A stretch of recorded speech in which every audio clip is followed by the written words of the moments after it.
Yes.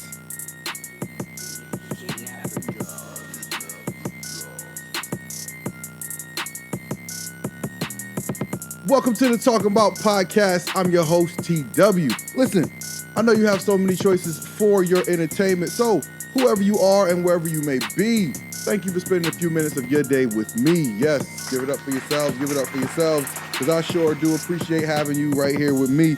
Listen, we are going to get into a lot of fun stuff today, but before we get started, please do your boy a favor.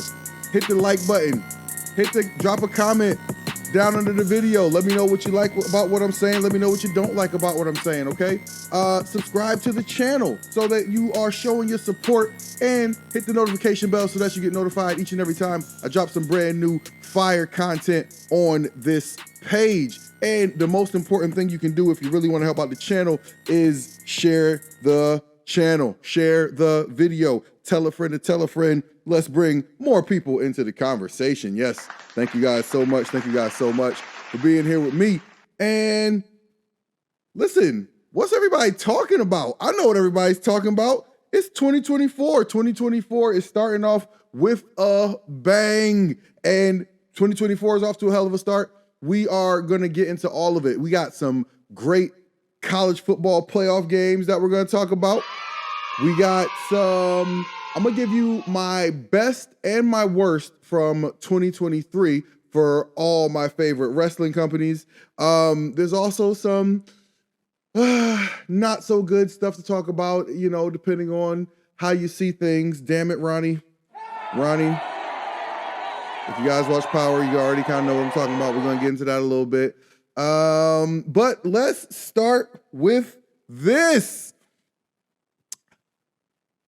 The Rock came back on Monday Night Raw and he changed the game. The Rock absolutely changed the game after his appearance on Monday Night Raw, and we are all kind of just digesting everything that happened, and, you know, sitting down, processing it, thinking about exactly what went down and how it affects everything going forward. Now, Triple H tweeted a couple of days ago something that was very interesting, right? There were rumors that started to leak out. And by the way, if you guys haven't realized by now, the new kayfabe is leaking things to the dirt sheets. Duh. They know that fans are so gullible for anything that they see online from their trusted sources, the Mike Johnsons of the world, the Dave Meltzers of the world, the Sean Ross Sapps of the world, all these highly credible people who have broken stories and are great news sources that we, the wrestling fans, trust. But smart wrestling promoters understand, well, if that's how you make them believe, then let's just put our information out through them. So a couple of days ago, some information started to leak that a former WWE champion would be showing up on Monday Night Raw. And all the speculation started. Well, it's the day one episode. Could it possibly be Big E? We would love to see Big E. I want to see Big E nice and healthy. I can't honestly say I want to see Big E back in the ring because I just want that brother to live a safe, happy, healthy life. He's in great shape. He's getting money from Fox last time I saw. He's got companies that are hiring him to represent their brands. So shout out to Big E out there getting this bread. Shout out to you, Big E. Would I love to see Big E on top of the wrestling world? Absolutely. Of course I'd love to see Big E get back on top of the wrestling world. But I didn't think that's who was coming out on this episode, especially since, considering it was day one, was the pay-per-view that he lost the title to Brock Lesnar. I didn't think that would have been, I thought, actually, that could have been an interesting story if Big E lost the WWE Championship at day one, then at another day one, 2 years later, came back and announced that he was returning to the ring. That actually would have been a pretty cool story. But nonetheless, it was not Big E. So a bunch of speculation started on who it could possibly be. There were rumors leaked that Andrade was finishing up with AEW, and people were saying, well, he was a former NXT champion. He was a former United States champion. Maybe when they said WWE champion, they meant any champion in WWE. So people had all types of theories, not Austin theory, but people had all types of theories as to who the mystery WWE champion could be. Now, here's something that was very interesting, and this is the type of thing that should always catch your eye. It should always catch your eye when the unusual happens. When something happens that's out of the ordinary of what we typically get from WWE or AEW or any wrestling company, right? Because you got to think like this, right? Their job is to tell us stories. So they plan out everything they want us to see, right? So when something happens that's out of the ordinary, that should make you go, okay? So Triple H tweeted a couple of days ago, he said, I can't confirm any rumors, but there is a former WWE champion coming to Monday Night Raw. Now, Triple H never tweets about rumors. Never tweets about rumors. Now, he didn't give anything away. But you should know that if something is big enough to get the attention of Triple H, he's got a lot of important stuff going on, right? Triple H doesn't make $5 decisions. Triple H makes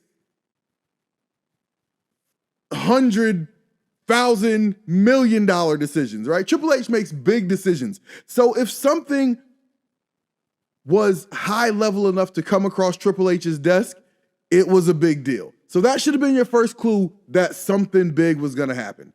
Then we watch Monday Night Raw, and they lead into this.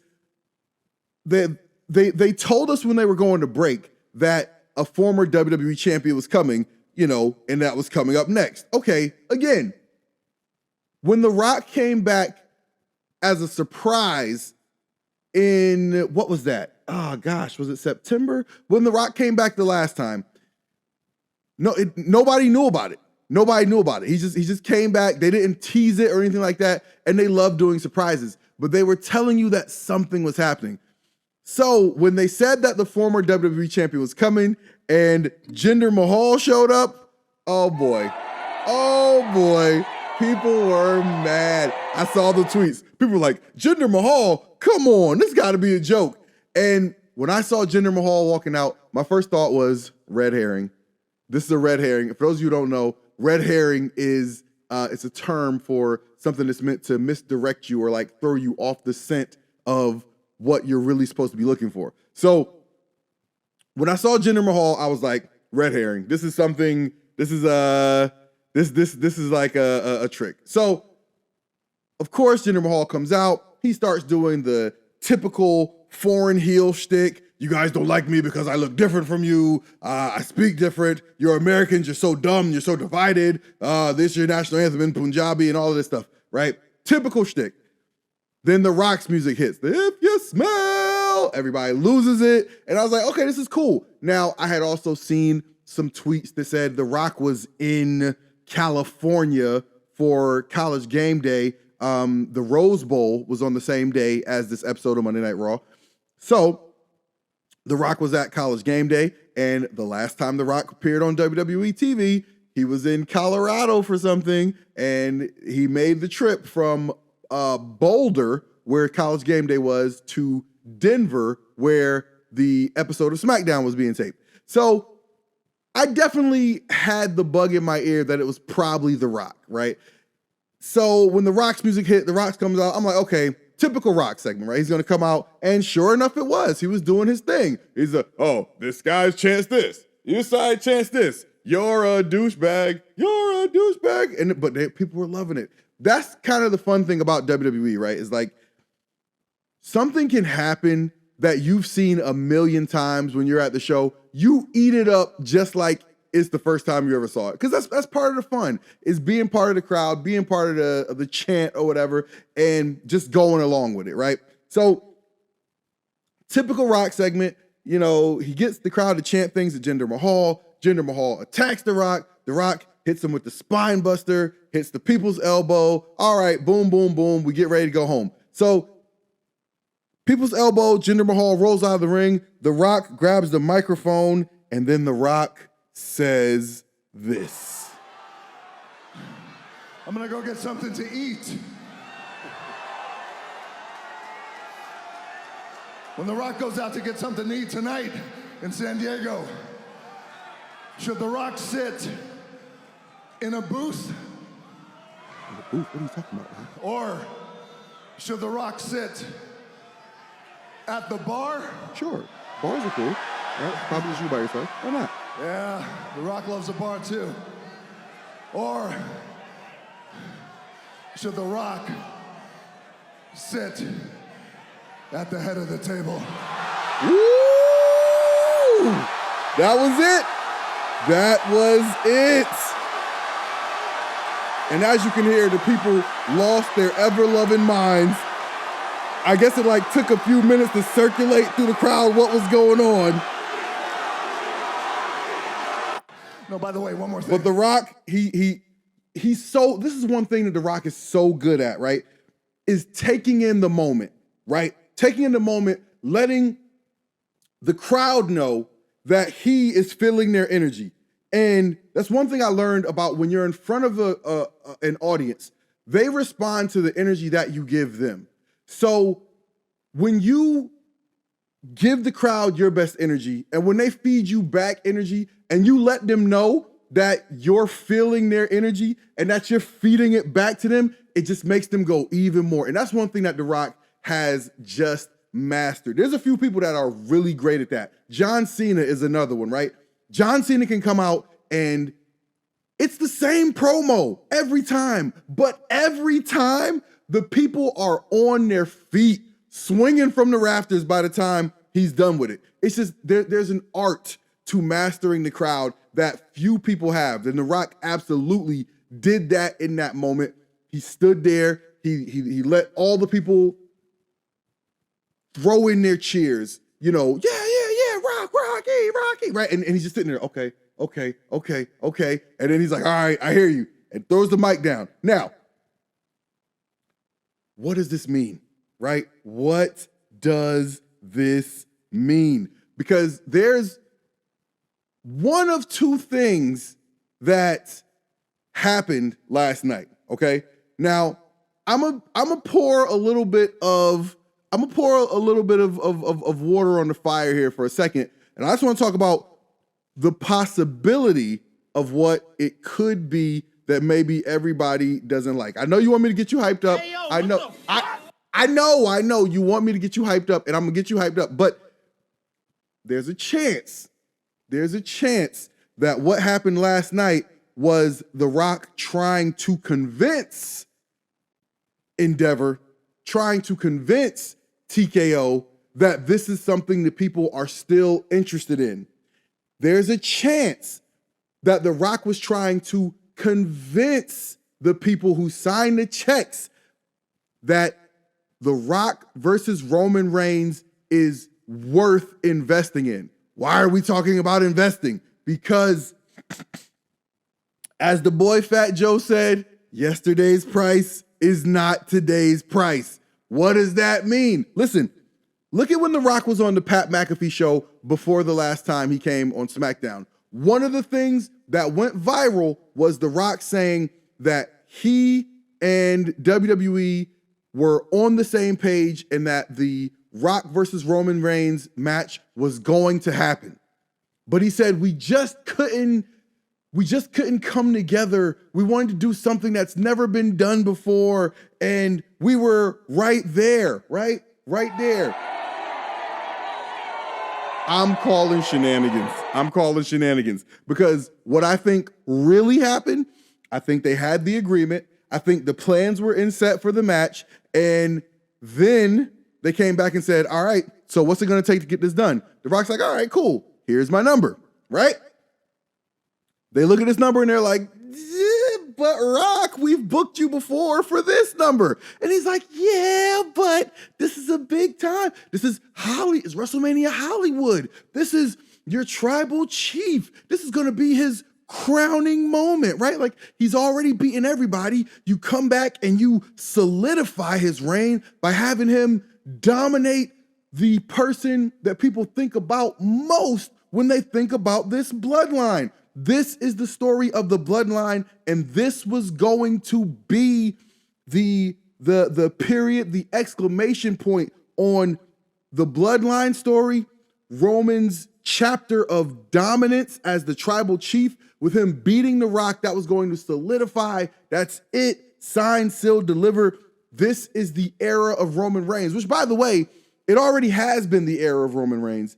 And if you look at WWE eras, they kind of go in about 10-year cycles. I was talking to my man Omar a couple of months ago. We were talking about WrestleManias, and he said something that I really thought of, and he was like, the zero WrestleManias, WrestleMania 10, WrestleMania 20, WrestleMania 30, when you're coming up on WrestleMania 40, those zero WrestleManias usually signify the end or beginning or transition out of one era to another.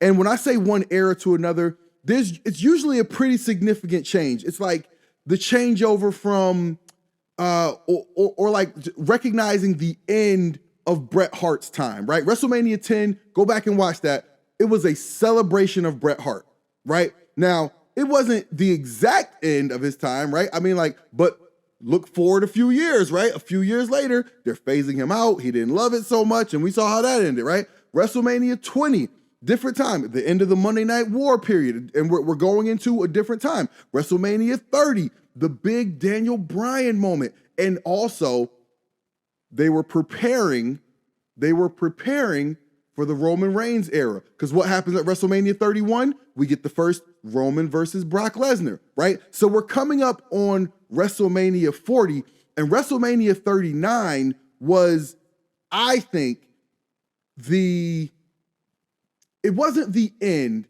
but it was the exclamation point on the Roman Reigns era. Roman Reigns main evented all these WrestleManias with varying degrees of success, right? Not necessarily talking about wins or losses, but crowd response.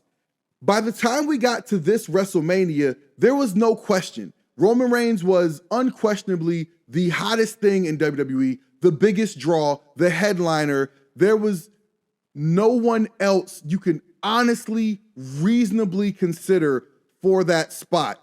We had gotten to, this story, which was a shot in the arm for the business of WWE coming out of the quarantine, going back into live touring. People were talking about this bloodline story as something that should be nominated for an Emmy for the level of storytelling they were doing. I mean, this was phenomenal. I've said it many times, and I'll say it again right now. The bloodline story was the story of this generation of wrestling fans. Like, it absolutely was. It absolutely was. And, I'm not going to go off on tangents about how it should have ended, whatever, yada, yada, yada, yada, yada. But the point is, WrestleMania 39, I believe the objective there was for that to be Roman's biggest moment, the crowning moment of when you look back on WWE history 10 years from now, WrestleMania 39 is going to be the moment when you're like, okay, that's where WWE was at this time. Look at WrestleMania 39. That is a snapshot of where the business was. That's a snapshot of what was going on in WWE. That was a snapshot of who's hot and who's not. That's a snapshot of where the level of storytelling and technology and production was. I mean, WrestleMania 39 was that, and there's no way that they did not want The Rock to be the opponent for that moment, okay? So we know that they wanted to get this match done. And again, somehow it didn't get done. And look, The Rock's in shape. The Rock's always in shape. His cardio may be, a lot of people commented, The Rock was winded after doing the spine buster into people's elbow. Okay, cool. But you know what? Look, we've all seen The Rock's gym. He's got treadmills and Stairmasters and all of that. I'm pretty sure he can post up at the Performance Center for a few weeks and get some reps in with Carmelo Hayes to get his wind up, okay? Getting in shape won't be a problem. It's never been a problem for The Rock, okay? And the thing that held up the match, it had to be money. He can say it's creative because, you know, in America, especially the super rich, they're not allowed to talk about money without getting criticized by us poors, okay? But The Rock, the holdup was money. The holdup was money. And look, WWE was recently purchased by Endeavor and, combined with UFC to form TKO Holdings. And here's another interesting thing. I wasn't aware of this nugget, but I picked it up listening to the this week's past episode of The Solid Monster Sounds Off. And on that episode, the Solid Monster pointed out that Endeavor AI has eliminated WWE's analytics team. So basically, because Endeavor bases all their analytics off of their AI platform, they don't have people analyzing the data saying, hey, this means that, and here's the strategy we should take. They do all that through AI, okay? So that means they've gotten rid of all the people, all the humans who were getting paid to do that kind of job for WWE. What does that mean? It means they've saved a lot of money. They've saved a lot of money by, taking people's jobs away. Now, what do companies do when they save money? Well, a lot of them just pay out dividends to their already super rich CEOs. Not saying that Endeavor won't be doing that, but another thing that good businesses do is they reinvest that money to make more money. So the money that they saved by doing things like consolidating, now maybe they have a little more cash flow. And by the way, if Endeavor was looking, anytime anybody takes something over, they're looking to make a splash, right? So if this is going to be the first WrestleMania under TKO, under Endeavor, they want it to be as big as possible. They do not want to look back and say WWE business started declining the WrestleMania after Endeavor took over. So what does all this mean? This means that if they talk to Triple H and said, or they talked to Nick Khan and Triple H, whatever, and they said, why can't we get The Rock? And they said, yeah, well, we were booking The Rock for this. Now The Rock wants this. And we were like, hey, that's a little rich right now. That's a little rich right now. The people at Endeavor said, rich for who? We can do that. So they found out what The Rock wanted to make. They decided to cut the check. And as soon as The Rock said that, I texted my boys. I said, Endeavor cut the check. Because I knew that's what it was. That's what made the difference. Endeavor has cut the check. Now, there's a lot of speculation. Oh, well, they could do this match at Elimination Chamber and Cody could still finish his story at WrestleMania. Let me tell you something. I love you, Cody. But look, no disrespect to Cody Rhodes, okay? Cody has earned his spot. And I've said it before, I'll say it again. Cody should have won last year. He should have. I sat right here in this chair and I said that they're never going to have that moment again. They're never going to have the moment where the momentum is just right for Cody. I said they would do Roman and Cody again. But I said they're never going to be able to recapture the moment where Cody is as hot as he was going into last year's WrestleMania. And they made the choice. Let's squeeze a little more life out of it. Let's squeeze a little more juice out of it. If Cody's really so hot, then why don't you be hot again next year? Okay, cool. And Cody would have been. Okay, Cody would have been. They very well can stay the course and do Roman versus Cody at WrestleMania 40. Everybody already knows that it's coming. Everybody already suspects that it's coming. But I said it. Oh, man, I said it. Not to be all I told you so, but I told you so. I said the only thing that can deter Cody versus Roman at WrestleMania 40 is if The Rock comes back. And what just happened?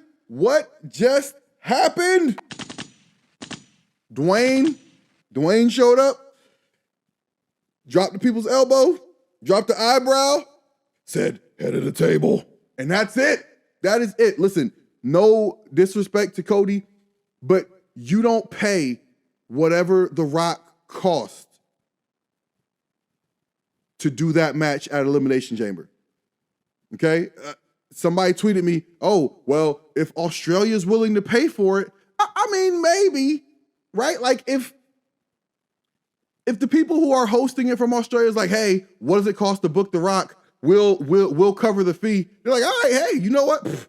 You want to take $5 million off our plate? And I'm just throwing that number out there. I don't claim to have any information on what it costs to book The Rock. But maybe, right? That is totally possible. I will concede that is totally possible. But logically, realistically, you don't pay what it costs to book The Rock and do that match anywhere other than WrestleMania. I mean, like, that's it. You do that match at WrestleMania. You got people flying in from all over the world. It is your signature event of the year. It is the signature event in the industry. WrestleManias are time markers for the wrestling business. Like, hate it or love it. And I almost hate coming off like this because I've never been that person who's so super pro WWE. I grew up in the NWA territory. So to me, WWE was always that other thing. But at some point, right, like you got to just respect facts and reality. And the fact is, and the reality is that WWE has saved and preserved the wrestling business.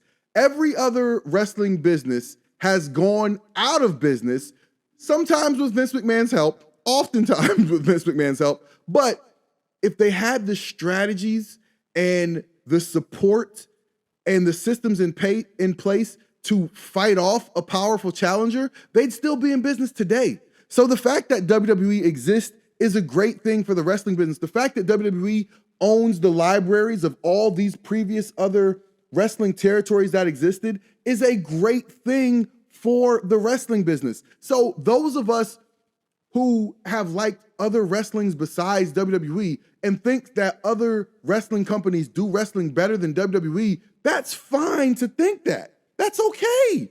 But you cannot discount the importance of the existence of WWE, of what WWE means to wrestling.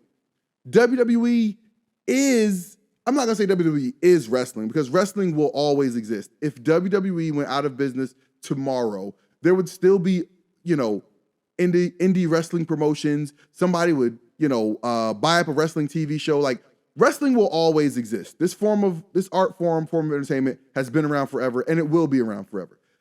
But WWE has taken this art form to such a high level and they've preserved it and put it in a place where we can all see it and go enjoy it. If I tell my kids, man, Sting versus the Steiner Brothers in 91, y'all know nothing about that. Guess what? They can go look that up on Peacock. If I tell my kids, listen, when you guys get a little older, I'm gonna show you the crazy stuff that Raven was doing in ECW. They can go look that up on Peacock or whatever iteration the WWE network will take on next, okay? Like, WrestleMania is important. It is the event in the wrestling business. So The Rock versus Roman Reigns is a WrestleMania match. The Rock versus Roman Reigns has to happen at WrestleMania. That's the only place you do this match. Okay? Absolutely, positively, that's where you do this match. Again, unless the people who are hosting the Elimination Chamber are willing to pick up the bill completely, then I could see you doing that. Other than that, sorry, Cody. That's a wrap on you. Okay? That's a wrap. But where is this going to go? We are sure to see. But daggone it, man, WrestleMania is looking something crazy. As of right now, WrestleMania is slated to have The Rock, Roman Reigns, Cody Rhodes, CM Punk, Seth Rollins. My goodness. Woo! Wrestling fans, we are in for a treat. So sit back, relax, and enjoy it. Enjoy it. Enjoy it. Speaking of enjoying it, if you like what we're doing here, please just take 1 second real quick, hit that like button, drop a comment on any of the stuff I just said. Let me know if you think I'm right. Do you think it's going to be Rock versus Roman at WrestleMania? Do you think they'll try to do that match earlier or later? Are they going to push that back? Okay. Subscribe to the channel. Show your support. Hit the notification bell so you get notified each and every time I drop some brand new fire content on this page. And most importantly, the best thing you can do if you want to support the channel, tell a friend to tell a friend. Let's bring more people into the conversation. The college football bowl games are here, and let's be honest, most of them sucked. Swiggle coffee for the working man. Happy New Year, by the way. Most of the college football bowl games sucked. This was the worst season of college bowl games I can remember watching, and a big reason why is because none of the games matter anymore except for the playoff games. But boy, when we got to the playoff games, woo! They picked it right on up. They picked it right on up. Oh, man. I thought Alabama and Michigan, I couldn't believe the way that game played out, but it was a great game. A lot of mistakes, but it was still fun to watch. I was in the control room when Michigan was on the field warming up, and then I saw when Alabama came out on the field to warm up, and the first people Alabama sent out was their offensive line. And I saw them dudes walk out onto the field, and I was like, yo, them dudes look ready for action. I said, I said, Michigan is going to catch the beats. And boy, was I wrong. Okay, I was wrong. I can admit I was wrong. I thought they were going to show up. But I got to be honest, I didn't think that Michigan was going to be able to do to Alabama what they have done to everyone all year. And that's just because I don't think the Big Ten is that good. Well, it's not as good as the SEC in terms of just having that level of talent, right? But they did. They did. Michigan in that slow motion ass power running game, they wore down Alabama, even with all the mistakes, the low snaps and all of the stuff that was going on. Michigan was right there in the end, and when they needed a play, they ran the ball and they got it, and then they got to stop. Then they just blitzed the hell out of Jalen Milroe at the end, and he couldn't make a play, and Michigan won it. Shout out to Michigan. Give Michigan their credit. They are on the way to the national championship game, and they are going to take on the Washington Huskies. Give it up for Washington. Another great game. I watched Texas all year, and I thought that Texas looked like the team that had the most NFL players next to Georgia. Like, if you just look at the dudes on Texas, they all look like if you were cutting, if you were doing a creative player on NCAA football, that's what the Texas football team looked like. Like, them dudes all fit the mold of like the prototype for any position on the field. So I thought Texas just had a lot of good players. I thought we were going to get Texas and Alabama in the championship game, but instead, Michael Penix Jr., future Jets quarterback, please, not going to happen. But Michael Penix Jr. balled out. The offense that Washington was running, I got to say, when you are able to do the same thing to the best teams you play that you're doing to the worst teams you play, you're just a good team. You're just a good team. And I saw that from both Michigan and from Washington yesterday. They both showed up. They both showed out. And this college football playoff has absolutely delivered. It's been so good that it actually has made up for how bad the rest of the bowl games have been. And here's the thing. By seeing how bad the rest of these bowl games have been, I think it's made it clear that the lower tier bowl games don't matter. The kids know the lower tier bowl games don't matter. And if you're a player who has any chance of being drafted, it's not worth it to you to risk getting hurt and hurting your draft stock so that your school can make some money for their bowl game. That's it.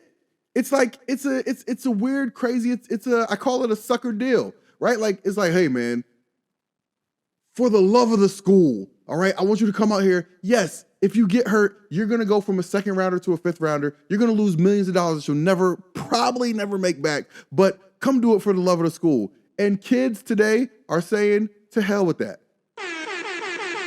And I applaud them for it. I applaud them for it because, again, like, they're not getting anything out of it. They just started letting kids make money off of NIL, name, image, and likeness, which means you can do an endorsement for somebody, or you can run like a local camp and actually pay people for it. Well, people can pay you for it if you're wearing like your school logo.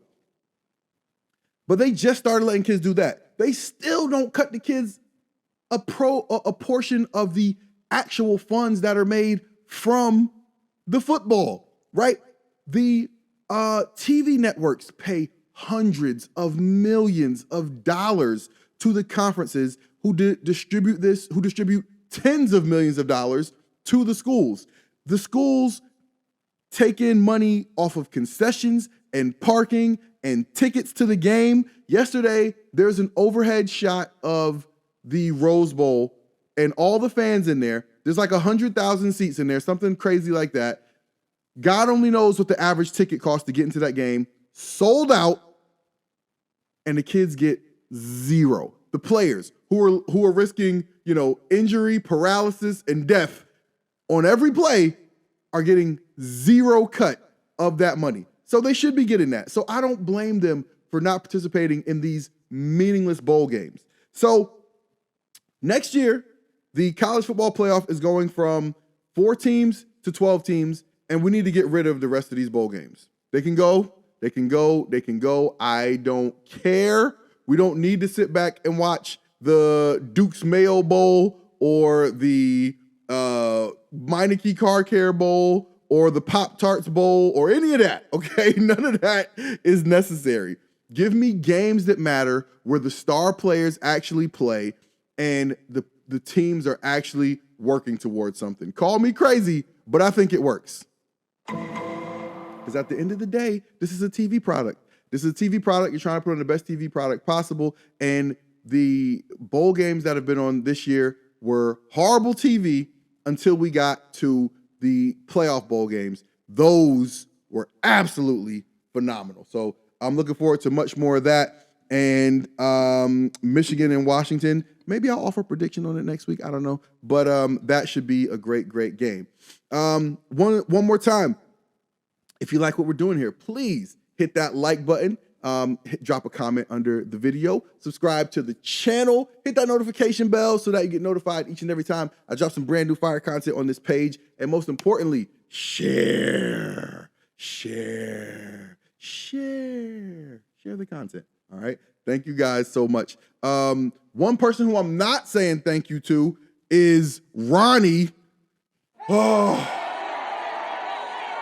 If you guys been watching Raising Caning, then you know Ronnie. Damn it, Ronnie.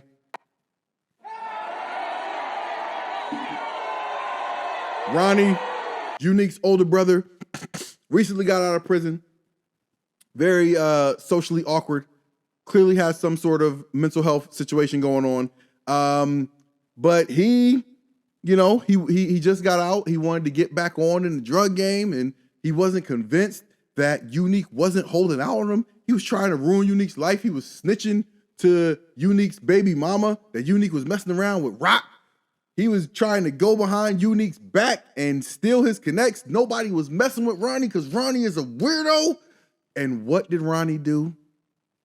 He killed Unique. Why, Ronnie? I liked Unique, man. I liked Unique. Unique was a very interesting character. He was a lot of fun. I thought it was interesting. Like when I see characters that are played by rappers, I often don't know how different the character they're playing on the TV show is from their rap character, right? Like, again, it's all a performance, right? It's all a performance. But if they're asking you to place, if you're a guy from, the hood in Staten Island, and they're asking you to play a guy from the hood in Newark, okay? Like, there's not that much reach for you to develop that character, right?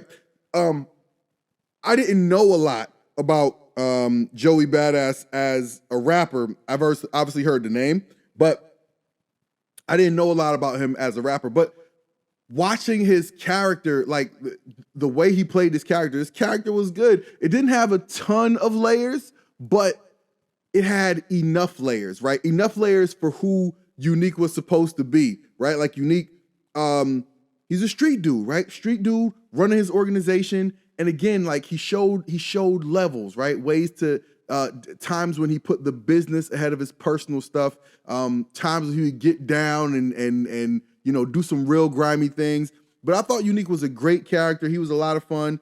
And one thing I will say, even though we saw at the end of the episode, sorry, if anybody hasn't seen the episode, just skip ahead.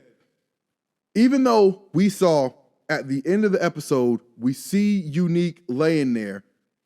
If we didn't see him get buried and we didn't see no dirt being thrown over his face, we didn't see him going in an incinerator or anything like that, I don't know that he's dead. If on TV, listen, on TV, they show you what they want you to see. And we saw him get laid out. We saw him we saw him take a really bad beat down, stuff that definitely implies that he's dead. But we don't know. We don't know. I think there's a chance that Unique might not be dead. He could pop up later in the season. He might come back when we least expect it. I'm not convinced that Unique is dead. I think he might come back, and I'm here for it. All right? So, in the meantime, damn you, Ronnie. You, sir, are a bastard. Listen, real quick. If you guys like what we're doing here, please hit that like button. Hit the subscribe button. Hit the notification bell so you get notified each and every time I drop some brand new fire content on this page. And most of all, if you like what we're doing here, tell a friend to tell a friend. Okay? Share the content. Let's bring more people into the conversation. All right. It is time, ladies and gentlemen, for my best and worst of the year. Okay? This is where I am going to give you the stuff I liked, the stuff I loved, the stuff that was, whatever from my favorite wrestling promotions, okay? I'm going to talk about what I thought was the best story from every wrestling promotion. I'm going to talk about what was the worst story from every wrestling promotion. I tipped my hand there a little bit. I'm going to talk about what was the best moment I thought from an individual wrestling promotion. I'm going to talk about the worst moment from an individual wrestling promotion. I'm going to talk about who I thought was the superstar of the year from all these wrestling promotions. I'm going to talk about what I think people talked about too much. I'm going to talk about what I think people weren't talking about enough. All right? So you guys ready to get into it? All right, let's do it. All right, let's start off with WWE. All right? So WWE, I thought the best storyline in WWE in 2023 was the Bloodline. Give it up for the Bloodline. I can't say enough about this story. This story evolved from just a story about Roman Reigns manipulating his cousin into this vehicle for character development for Roman Reigns, for Jey Uso, for Sami Zayn, and it just really, it was amazing. It was awesome. I've said it before, I'll say it again. This was the storyline of this generation. This was this generation's Mega Powers Explode. This was this generation's NWO. This was this generation's Austin versus McMahon. This was it. This was the storyline of this generation, and it was awesome. It was absolutely awesome. But that also brings me to the worst story of the year, and I'm giving it to the Bloodline. But let me finish. When I say I'm giving the worst story to the Bloodline, I'm giving it to the Bloodline after the Bloodline Civil War. So leading up to the Bloodline Civil War, this was, again, all those great things I said about the story. This was phenomenal. This was absolutely phenomenal. The Bloodline Civil War should have been the end of it. That should have been the end of it. The Usos defeat Roman and Solo. Then maybe you do one more match with Roman and Roman and Jay. And you do the match with Roman and Jay. If the title was not involved, you could have cleanly ended the story. You could have cleanly ended the Bloodline story. We see that Jay Uso, we see what's become of Jay Uso, right? And there's no convincing me that you couldn't have done that. You couldn't have accomplished this if you had just, if you had taken the title off Roman at WrestleMania, and that would have freed up Roman to be able to lose to the Usos at Bloodline Civil War, and then lose one more time to Jay Uso, and then go away for a little bit while Jay Uso ascends. But instead, what they did, they had Roman just go away, and they had Solo just coming out here. They put Jay and Jimmy on separate shows. They did the thing where Jimmy betrayed Jay, and it just didn't make any sense. The explanations didn't make any sense. Jimmy was the one who gave Jay the push to help him get up out of the Bloodline, and now Jimmy wants back in the Bloodline. And for me, it's just, like I said, it was pouring water in the milk. Pouring water in the milk just to stretch it out when they could have given it a nice ending. And at this point, it's NWO Wolfpack. They could have ended it nice and cleanly, but instead you're just stretching it out with no clear end in sight. And the more and more things that are coming back, right? You got The Rock coming back. You got CM Punk coming back. And all of these things that are requiring the attendance of your top star. Now, with Roman being taken away to go do these other things, he can't do the Bloodline story. So you want us to just wait? You've already taken 6 months off of the story. Now you want to take another half a year off of the story until Punk and Rock go away. Then you want to come back and finish the Bloodline story.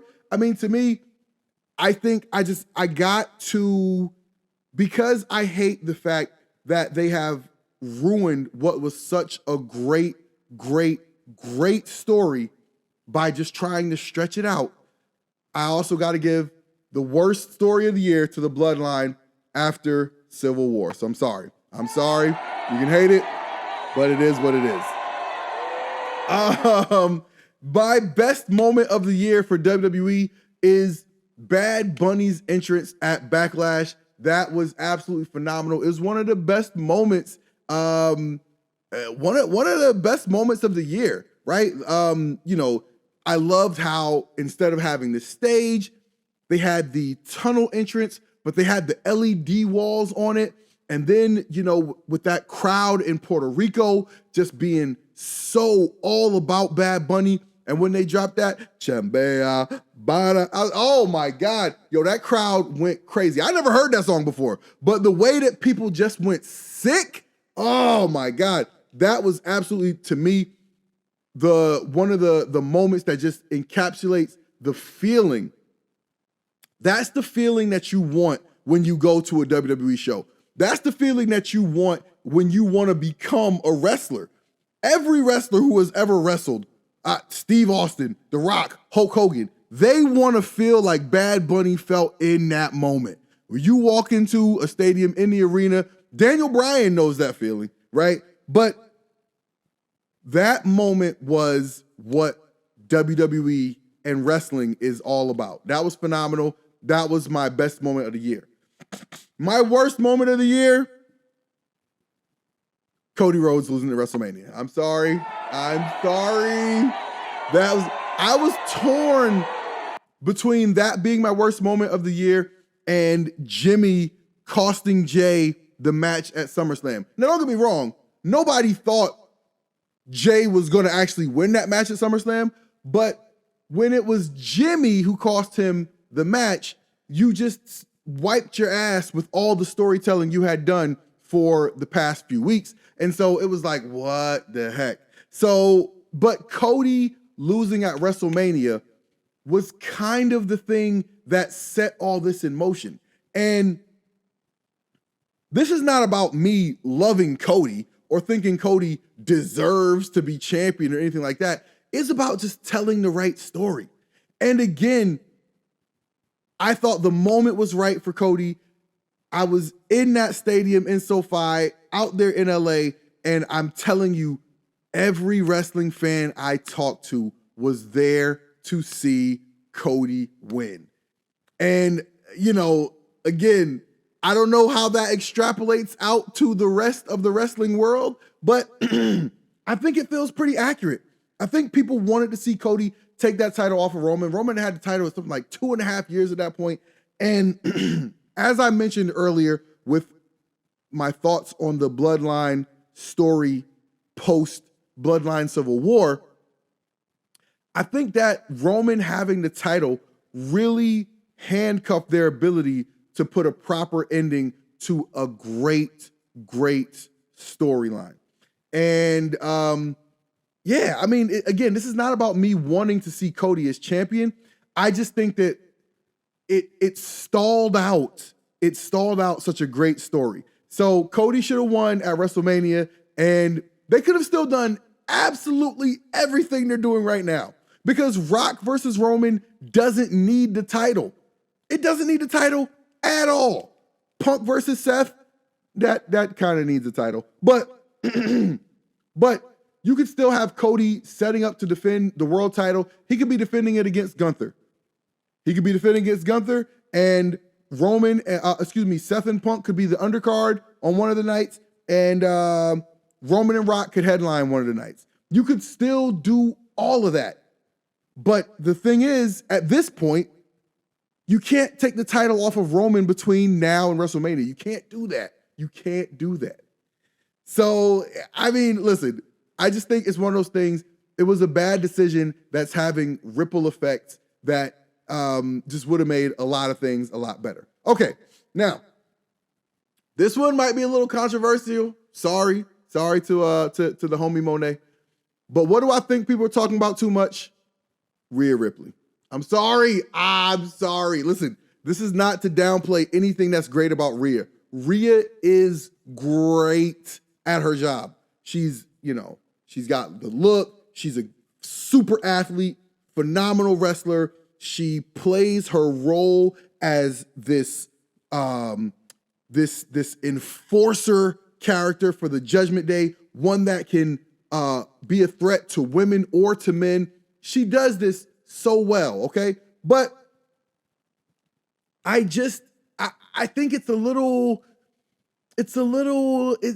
for all the TV time she's gotten, I don't feel invested in her matches.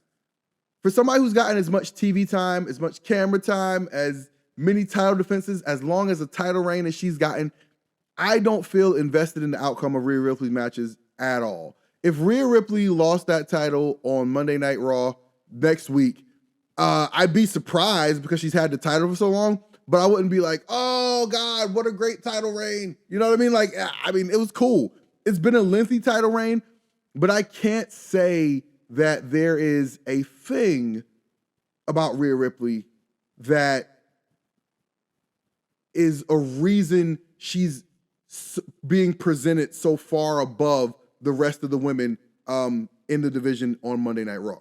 Swig of coffee for the working man. Happy New Year. All right. My last thing for WWE. What do I think people are not talking about enough? The thing I think people are not talking about enough, Becky Lynch and Bianca Belair. Listen, Bianca Belair had a phenomenal run as the Raw Women's Champion. 3 straight WrestleManias, either defending or winning a title. And every WrestleMania, her entrances are phenomenal. Bianca Belair She represents WWE in such a great way. She's doing, different shows and, representing different products. I've said it before. I think Bianca Belair is absolutely like the perfect professional wrestler in every way possible. And I think she's somebody kind of like a John Cena, where fans may get tired of her, but who cares? Because she's really that great. Like the only thing she could probably do better is learn how to do the John Cena promo, right? Where you really are just mastering the crowd and what they want to do and getting them to stomp and cheer no matter what. If she adds something like that to her game, Bianca Belair is going to be something that we've never seen before. But you know who already is something we've never seen before? Becky Lynch. Give it up for Becky Lynch.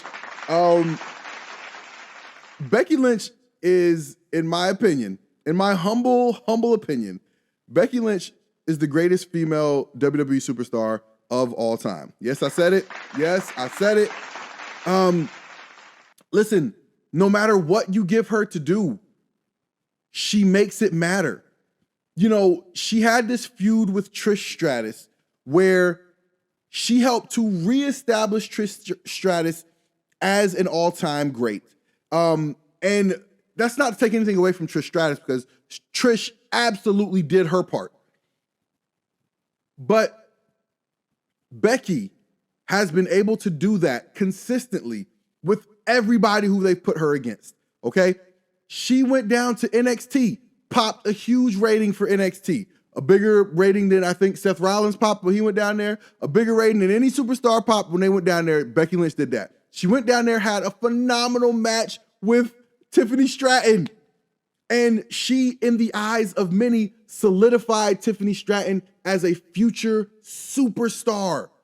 Tiffany Stratton may not have done anything differently in her matches with Becky Lynch than she did with anybody else, but because she did them in matches with Becky Lynch, now we see star. We see star now, okay? Becky Lynch did that. Again, not to take away from Tiffany Stratton, because she did her part, but wrestling is a dance, right? You gotta have a good partner to dance with. Nobody can go in there, unless you're doing Road Warrior matches from the 1980s, where you just go in there, clotheslining people, beating the crap out of them. You can't do a wrestling match today in which the other person comes out looking great and you weren't a part of that. That's just not how wrestling works, right? This is not how wrestling works. So to me, I think Becky Lynch took another step this year towards solidifying her status as the greatest of all time, and I don't think people are talking about it enough, all right? So that's where I'm at with that. Now, AEW. Let's talk about AEW. To me, the best story of the year with AEW was the rise of Swerve. The rise of Swerve Strickland. I think this has been a very well-told story. Swerve is a villain, but people can't help but cheer him because that AEW fan base likes a bad guy who's winning. I don't quite understand it, but whatever. That's just who they are. And the way they're doing it, they're having Swerve beat a lot of AEW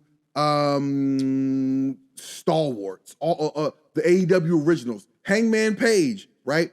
He's one of the original elites that the AEW fan base hangs their hat on, right? The people that they love, the people that represents their organization, the one they love. He had a long feud with him, disgusting matches, drinking blood and all this other stuff, doing all of that stuff.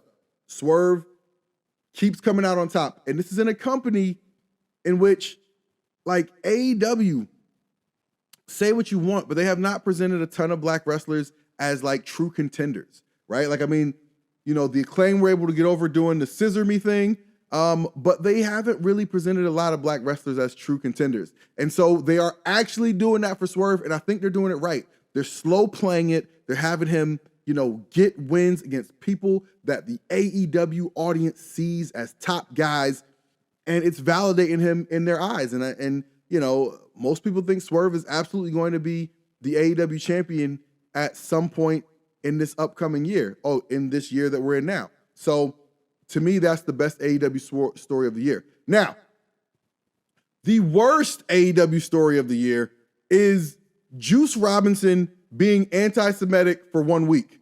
That was weird to me. That was weird. And listen, what it was is it was just a fumble on a storyline. It was a fumble and a backtrack on a storyline. So for those of you that don't know, Juice Robinson, he has a thing where he would punch people with a roll of quarters. Again, it's just a form of cheating, right? By holding something hard in your hand to knock out your opponents with.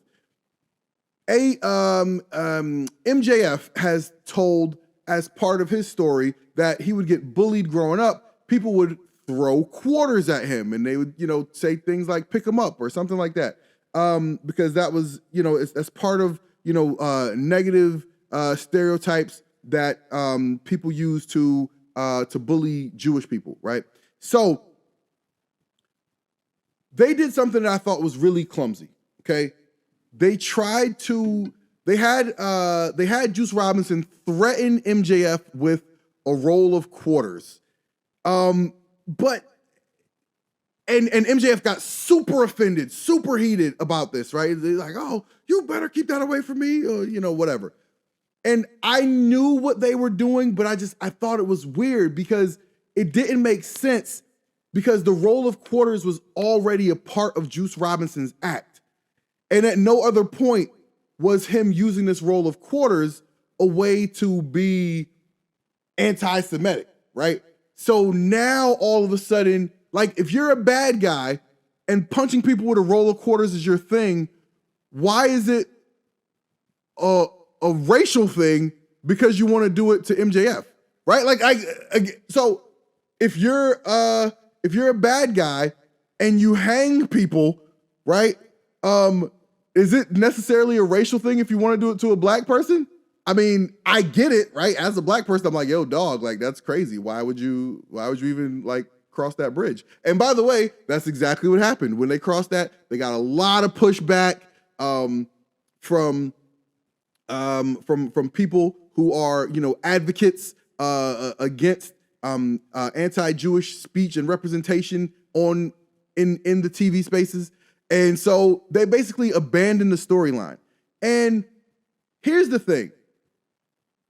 I thought that was an opportunity to create awareness about what that is and why that's a thing.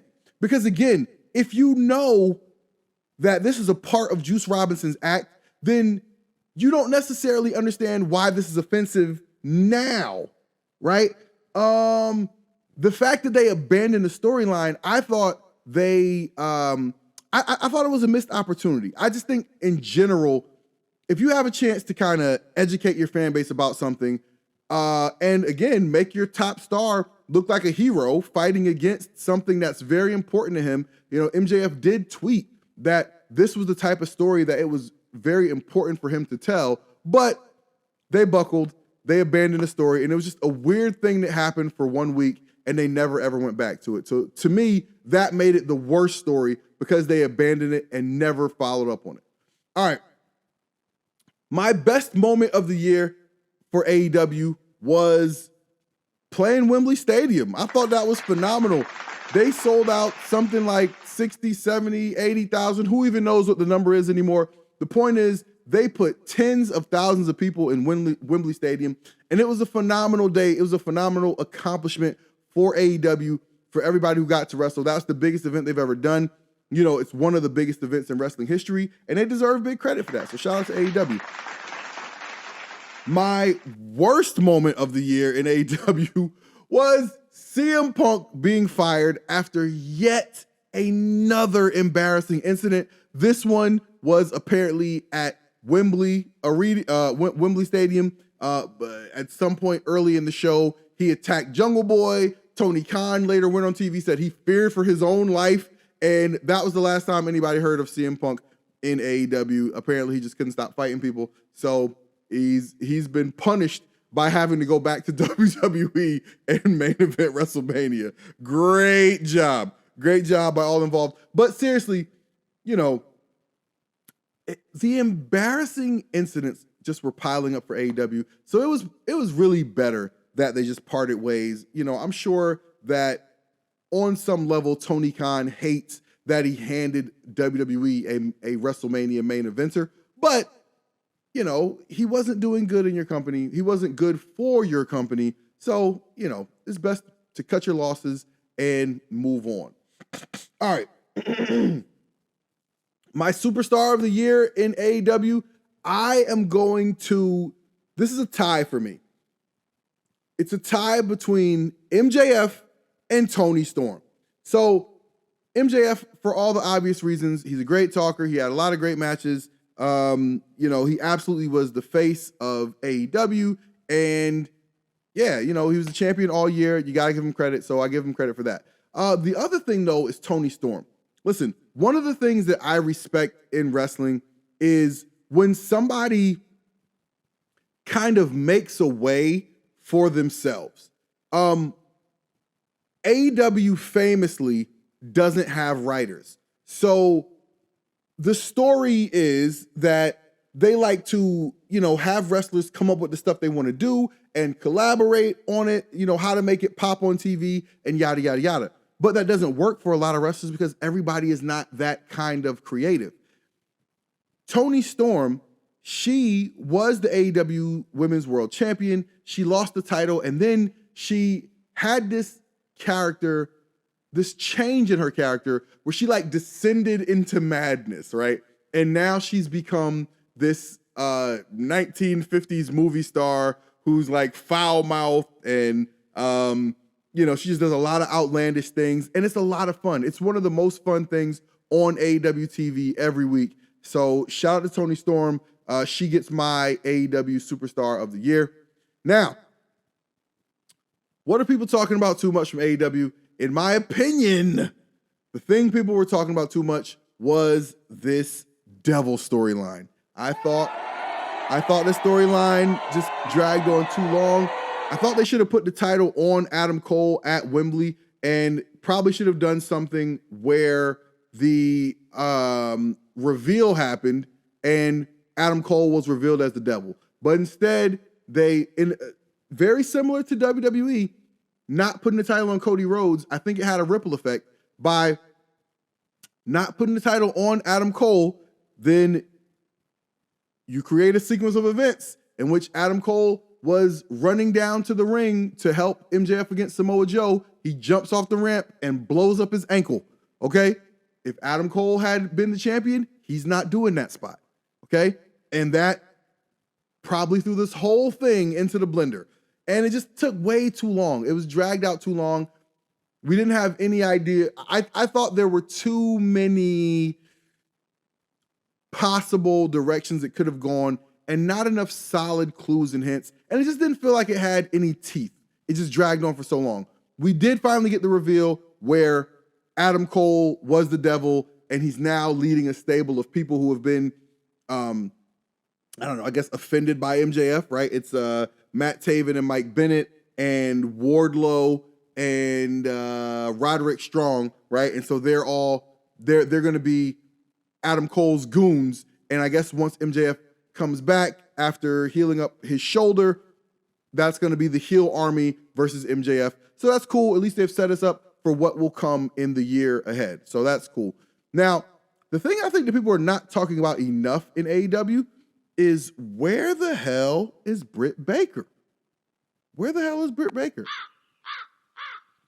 Britt Baker was the face of the AEW women's division, and she has barely been on TV lately.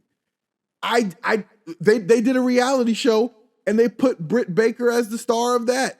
Like, they clearly love Britt Baker, and they clearly see her as somebody they want to be a forward-facing talent for this company. But she has disappeared off AEW television, and I don't have any answers for you. She liked some tweets a couple of weeks ago talking about how little TV time she's getting, which made some people think maybe she's the Devil, right? So, I don't know. I haven't heard anything about her dealing with an injury. I just don't know. I think it would be interesting to give some sort of explanation as to where Britt Baker has been. I think in part, they pulled her back on TV so they could develop some other women because they felt that maybe they felt she had too much of a presence that was not allowing anyone else to grow. But I don't know, man. I think they could have done something with her, kept her on TV. She was one of their best attractions. And we haven't seen her at all for a long time. And so it's weird to me. I don't quite get it. And they should give us some sort of explanation. I think people should ask more questions about it, right? If you're an AEW fan, you should be asking, where's Dr. Britt Baker, DMD? All right. TNA. All right, let's go.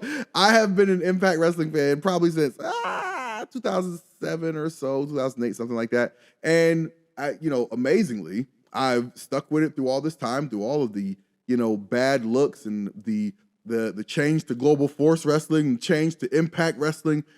And now, as of 2024, they have rebranded once again as TNA. So,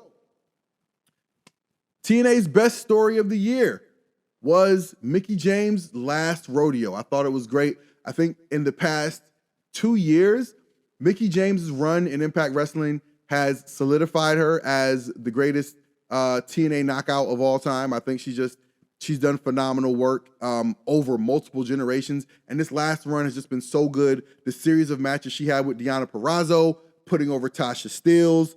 To me, Mickie James is the GOAT of the knockouts, absolutely. And her last rodeo story, I just thought was great. It gave every match meaning, and the matches delivered. She delivered on story, on emotion, on all the stuff that makes wrestling fun to watch for me. So to me, that was the best story that TNA did all year. The worst story that TNA did it wasn't really a story, but it was Josh Alexander's title reign ending in injury. Now, Josh Alexander is a phenomenal wrestler who I think doesn't get marketed properly, right? Like, I think they should do some more fun things with his entrance to make it feel like more of a big deal when he hits the arena. I think they should do some more fun vignettes to give him some more personality.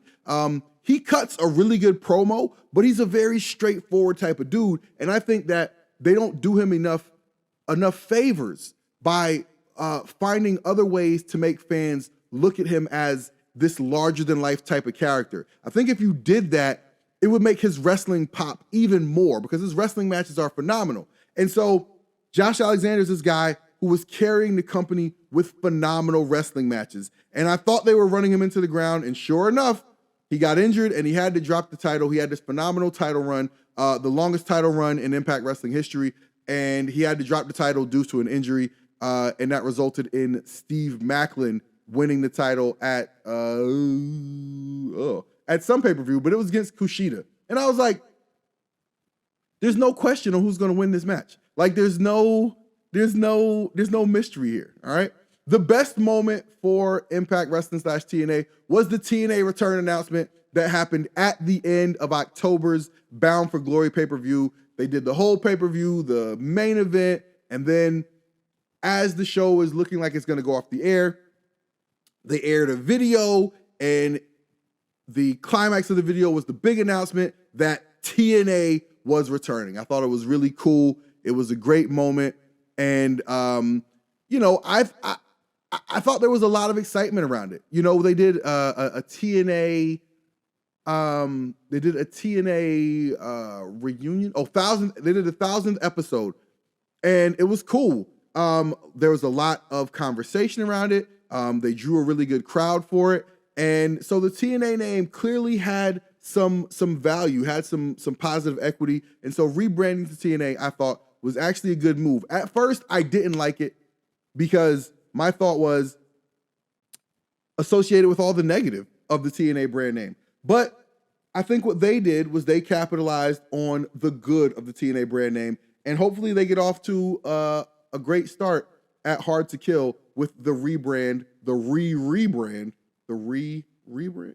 to TNA again, all right? My worst moment of the year for Impact Wrestling / TNA was Josh Alexander losing to Will Ospreay at their most recent set of tapings. Now, for me, one thing that I thought that Scott D'Amore has not done a good job of is protecting TNA's top stars. A perfect example is Kenny Omega's belt collector run. I thought he just ran through so many Impact Wrestling stars and then didn't even have the courtesy to drop the title to an Impact Wrestling star. He dropped it to Christian on Rampage. Christian dropped it to Josh Alexander. I thought that would have been a huge win for Josh Alexander if he got to bring the title back to Impact Wrestling from Kenny Omega. But they didn't do that. And I thought this was another example of Scott D'Amore not protecting Impact wrestlers. Josh Alexander is your hood ornament, right? He's been the guy who's been carrying the company, and you're going to have him lose to an outsider. I just don't think that's a good look. Just saying somebody can just come in from the outside and beat one of your top stars. Like, to me, I just, I'm not a big fan of that. And I think you got to do better with that going forward. Josh Alexander, I think, is going to have a rematch with Will Ospreay, either at Hard to Kill or in the taping after Hard to Kill. And I expect Josh Alexander to get his win back as, a boost to TNA and the brand. Now, my superstar of the year for Impact Wrestling is Trinity. Give it up for Trinity. I'm a big fan. When Trinity walked out of WWE, it was huge news. When she appeared in Impact Wrestling, it was huge news. And they did successful pay-per-view buys because of her. They sold a lot of merchandise because of her. Their production looked better because of her. She had the entrance with the black lights and the glowing and the glow sticks, and you don't see anybody else in Impact Wrestling who has that much of an interactive entrance. And I think that type of stuff it makes the shows fun to go to. So I haven't been a big fan of the matches that Trinity has had with Deonna Purrazzo. I don't think they have great chemistry. Deonna Purrazzo is more of like a catch submission move type of wrestler, and Trinity is more of a big move, acrobatic type of wrestler. So I don't think their chemistry has been great in the ring, but I definitely have enjoyed the matches because Trinity has won them all. So shout out to that. Now, here's the thing about Impact/TNA that I think people are talking about too much. Surprise signings. I am not a fan of building your attraction around surprise signings. We can learn a lesson from Tony Khan, right? Tony Khan always teases these big announcements, and they never seem to live up to the hype, right? The biggest announcement that they had was the signing of CM Punk, and that one, he never actually announced it, right? So teasing, oh, you're going to see this big signing. It's one of our biggest signings ever. To me, I think you can never make people happy. People are never going to truly be satisfied with what you deliver. So you might as well not promise. Don't make promises because people are never going to be like, oh my God, that was such a surprise. Like, when's the last time in wrestling that's actually happened? Especially for a non-WWE company. So don't build around surprise signings. Build your shows around the stories of the matches that we know we're going to see. So that way, when we're watching these matches in the arena and at home, we're actually invested in the outcome. We're not just watching to see who can do the best moves. Because for me, like, that's not what I get the fun out of wrestling for. I get the fun out of caring about the characters. Like when Moose went to Josh Alexander's house, like, to me, I was like, yo, you gotta die. You can't do that. So like, doing that type of thing to me, right? That's what sells me a match. It's not the amount of false finishes. It's not the amount of moves. I enjoy that stuff while the match is happening, but I want to be invested in the story. And I think that's a much better path forward than building a show, building the attraction around surprise signings. Okay. The thing I think, I just kind of talked about this, but the thing I think people are not talking about enough is, why do I actually care about these matches, right? TNA has Hard to Kill coming up in a couple of days. Why do I care about any of these matches? You got to give me story. You got to give me personal beef. You got to give me issues. Create some vignettes. Do something. Give me some reason to care about these matches. And I think they haven't done a great job of that. That's one thing I think they can do much better going forward. So that's what I hope to see more from TNA in 2024. And that was my best and worst of 2023. Okay, that was a long show. We did about an hour and 20 minutes. Thank you guys for hanging in there. I appreciate you guys so much. This has been a lot of fun for me to do. Yeah, look, man, that's all I got. I enjoy doing these shows. Thank you guys for the feedback. Every like, every share is appreciated. Like, comment, subscribe. Hit the notification bell, share the content with a friend, tell a friend to tell a friend. Let's bring more people into the conversation. Until next time, I'm TW. Peace.